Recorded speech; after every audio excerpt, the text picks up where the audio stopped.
pour réaliser cette recette, il va nous falloir de la farine, de la semoule extra fine, du miel ou du sucre ou du sirop d'agave.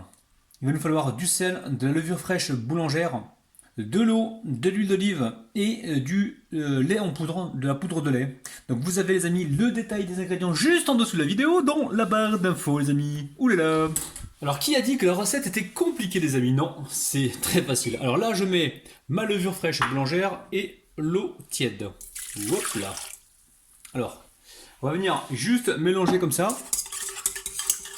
Donc la levure fraîche boulangère les amis, je viens de mettre 15 grammes. Si vous avez de la sèche, vous mettez 10 grammes de levure sèche les amis. Hein. Donc là, on a bien mélangé. Ensuite, on continue avec la farine. La semoule extra fine.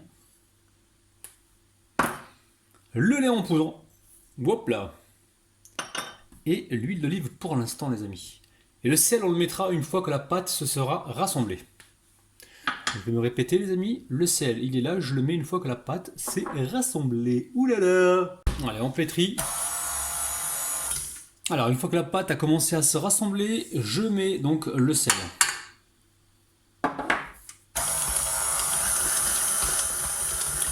Et là on est parti donc pour un pétrissage. Moi je dirais d'environ 5 minutes, 5 bonnes minutes. Si vous le faites à la main, c'est 10 minutes. Alors les amis, le ravinou, il a failli oublier le miel. Là. Donc là c'est du sirop d'agave. Donc c'est environ 2 cuillères à soupe. Sirop d'agave ou alors vous prenez donc du miel ou du sucre. Allez, là on est vraiment parti pour 5 minutes. Je lui mets un petit peu d'huile d'olive. Je viens comme ça la ramasser. Et on va la laisser donc reposer environ, faut que ça double voire triple volume, 45 minutes, tout dépend de la température de votre pièce. Donc là je la remets dedans et je viens y mettre donc un couvercle. On laisse reposer environ 45 minutes. Donc les amis, ça y est, la pâte elle a triplé de volume, elle est énorme. Donc là on va pouvoir la dégazer. Donc c'est important de la laisser bien pousser les amis. On va la mettre sur le plan de travail, mais juste avant je vais venir ici saupoudrer avec ma semoule donc extra fine. Alors quand vous étalez la pâte, quand vous la débarrassez plutôt, vous pouvez la débarrasser sur de la semoule moyenne si vous avez, si vous n'avez pas assez de semoule fine, il n'y a aucun problème.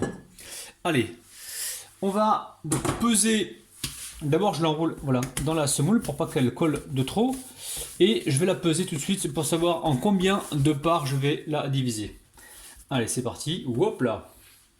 Donc là elle fait 872, je vais la diviser les amis en 5. Allez, je vais faire des portions d'environ 180 grammes. Allez, pour être précis, 180 grammes. Donc là, j'ai besoin de la séparer. Alors en portions d'environ 180 grammes. Après, tout dépend. Si vous voulez faire un gros pain, il n'y a aucun problème, les amis. Donc là, ça me paraît bien. Là, je suis à 180 grammes. Alors, aussitôt, je récupère les boules et je viens comme ça les bouler sur le plan de travail. C'est tout simple. Une fois que c'est fait, on va disposer ça donc sur une plaque recouverte de papier cuisson. Je vous la montre ici. Mais les amis, juste avant, nous allons la saupoudrer avec de la semoule donc extra fine ou moyenne ou fine pour pas que ça colle. Ça n'a pas d'importance, la semoule justement quand on la met comme ça sur le papier, c'est pour éviter que la pâte colle.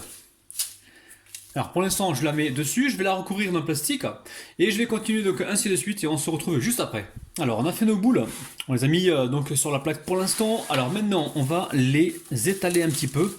Je récupère de la semoule ici extra fine. Hop, je récupère ici une boule, je viens l'aplatir. Donc là, je n'ai pas laissé la pâte reposer les amis. La pâte, on va la laisser reposer une fois qu'on l'aura étalée. Là, c'était vraiment pour ne pas qu'elle sèche, le temps de finir de les bouler. Donc là, avec la main, on va venir l'écraser comme ceci. Alors, on appuie comme ça au centre. Et si jamais vous avez du mal donc, à l'étaler à la main, je sais qu'il y a des spécialistes, mais moi, je ne suis pas spécialiste de faire en fait du pain étalé à la main. Donc là je vais simplifier le truc, je prends un rouleau.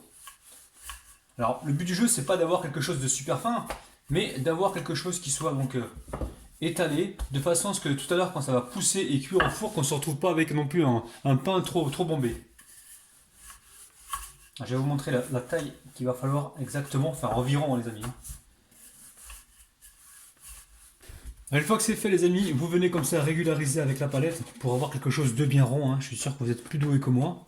Ici je récupère une lame de rasoir et je vais venir faire des traits. Alors faites les traits que vous voulez, hein.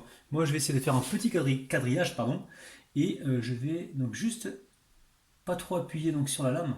Hop là. Et je vais donc passer comme ceci.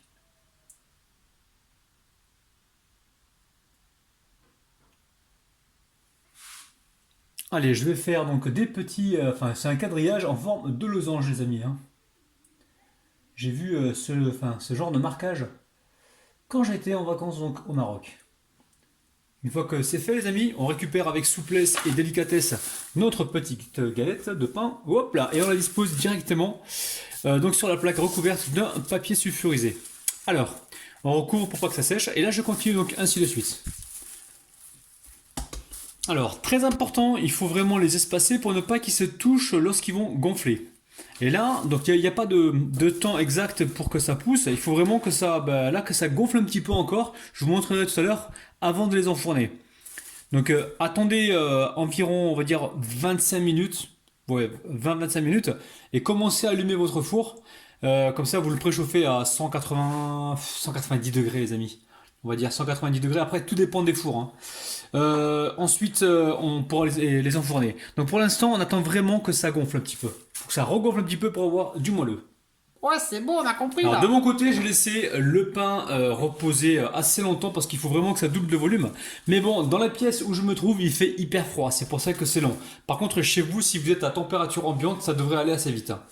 Donc là, on voit bien que ça a doublé de volume. Alors, je retire le plastique. Bien sûr, je ne vais pas le jeter, hein.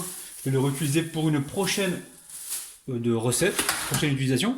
Donc ce qui est important maintenant les amis, c'est de prendre un pinceau et de venir donc humidifier le pain. Alors n'ayez pas peur de l'humidifier, n'appuyez pas trop dessus, hein. Faut vraiment garder ces bulles d'air et on n'hésite surtout pas à bien humidifier le pain, hein. Alors cette opération va nous permettre d'avoir un pain croustillant mais pas sec les amis, hein. C'est pour ça qu'il y a besoin d'humidifier un petit peu ce pain. Alors au niveau de la cuisson, je vous dirai exactement tout à l'heure, parce que là j'ai mis mon four à préchauffer à 210 degrés, parce que c'est quand même du pain, il faut que ça colore un petit peu. Donc j'ai pas, comment dire, j'ai pas utilisé, enfin si j'ai déjà utilisé mon four pour cuire du pain, mais voilà, pour cette recette là, je préfère vous dire tout à l'heure exactement ce que j'ai fait. Alors pour l'instant, j'ai préchauffé mon four à 210 degrés et je vais enfourner ça et je vous dirai donc le tout, enfin le temps exact et la température donc juste après. Allez, c'est parti. Alors au niveau de la cuisson, j'ai mis ça donc à 210 degrés, donc j'ai gardé ma température de préchauffage à 210 degrés et j'ai cuit ça pendant environ 15 minutes, donc 15-18 minutes, tout dépend des fours les amis. Regardez-moi ça, c'est un truc de malade, hein. C'est nickel, je vais vous faire voir à l'intérieur, vous allez devenir fou les amis. Alors, on va passer tout de suite aux dédicaces. Je dédicace aujourd'hui Lucie, Cathy, Roussy, Sonia, Belgique, Teddy, Salem, Patricia et Awa les amis. Alors ce sont des pains, vous allez pouvoir faire des sandwichs avec, c'est parti. On va le couper donc au milieu. Alors vous pouvez le couper au milieu et puis le garnir comme ça. C'est un truc de malade les amis. Là je fais attention de ne pas abîmer mon marbre, hein. C'est pour ça que je vais tout doucement. Oh là là, c'est de malade. Hop là. Et je vous montre l'intérieur les amis, regardez-moi ça, c'est un truc de dingue. On voit la mie de pain donc alvéolée, c'est hyper moelleux, il y a du croustillant dessus. Vous l'ouvrez ici, à l'intérieur, vous le garnissez, c'est un truc de malade. Mais juste comme ça les amis, regardez ça. Un petit oreiller. Vous n'avez pas d'oreiller chez vous les amis, pas de problème. Opération Rabinou, vous mettez ça et vous dormez tranquillement dessus, il n'y a aucun problème. Et si vous n'avez pas de matelas, ben c'est pareil, hein, vous mettez le reste, ça va vous faire un matelas. Qu'est-ce qu'il dit comme connerie le Rabinou? Regardez-moi ça les amis, c'est un truc de malade. Alors comme d'habitude, n'hésitez pas à refaire cette recette. Franchement, les enfants, vos amis, votre entourage vont adorer cette recette. Donc faites-la et faites-leur plaisir. Les amis, refaites la recette et envoyez-moi vos photos sur ma page Facebook. Ouh là là là là, les amis, vous savez que je suis un petit Hannes, j'ai complètement oublié la dégustation. J'ai commencé donc à la faire de mon côté, j'ai mis un petit peu d'huile d'olive et un petit peu de sirop d'agave. Les amis, je suis en train de me régaler, mais comme pas possible. Alors là, franchement, ma mère les amis, quand elle va voir cette recette sur internet, elle va être jalouse. Elle va être jalouse, elle va me faire des problèmes. Ça, c'est sûr. Hein. C'est un truc de malade, c'est vraiment super bon. Et pour être franc avec vous, c'est écoutez-moi bien les amis, hein, je suis pas en train de me lancer des fleurs, c'est un des meilleurs pains du monde. C'est un truc de malade. J'ai jamais mangé un pain aussi moelleux. Je pense que c'est la poudre de lait qui ramène ça. Ça ramène un côté, mais vraiment attesté d'urgence. Les amis, faites la recette, envoyez-moi vos photos. Taguez-moi sur Instagram, mais surtout refaites cette recette. Oh, yo, yo, yo.